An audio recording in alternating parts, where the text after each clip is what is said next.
નમસ્કાર, હું છું પ્રિયા અને તમે જોઈ રહ્યા છો જનતા કી જાણકારી ન્યૂઝ। નજર કરીએ આજના સમાચાર ઉપર। મોટી કુંકાવાવ ખાતે ભાજપ કાર્યાલયનું ઉદ્ઘાટન કરતા રાજ્યના ઉર્જા મંત્રી શ્રી કૌશિકભાઈ વેકરિયા। કુંકાવાવ તારીખ 21ના રોજ રાત્રે 8:45 કલાકે નીલકંઠ મહાદેવના મંદિરના પટાંગણમાં આ વિસ્તારના ધારાસભ્ય અને રાજ્યના ઉર્જા મંત્રી કૌશિકભાઈ વેકરિયાના વરદ હસ્તે ભાજપ કાર્યાલયનું ઉદ્ઘાટન કરવામાં આવેલ હતું, જેમાં આજુબાજુના ગામના સરપંચશ્રીઓ તેમજ વિશાળ સંખ્યામાં લોકો તેમજ કાર્યકરો ઉપસ્થિત રહેલા હતા। વાજતે ગાજતે મહાનુભાવોનું અદકેરું સ્વાગત કરવામાં આવેલ હતું।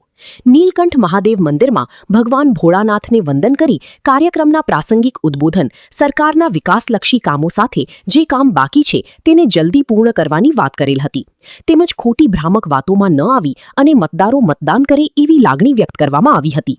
સરકારશ્રી દ્વારા વિવિધ વિકાસલક્ષી કામોને સામાન્ય જનતા સુધી પહોંચાડવામાં સતત ગતિશીલ રહી કામ કરવાની વાત પણ જણાવેલ હતી। રિપોર્ટિંગ મહેશ ગોંડલિયા, કુંકાવાવ।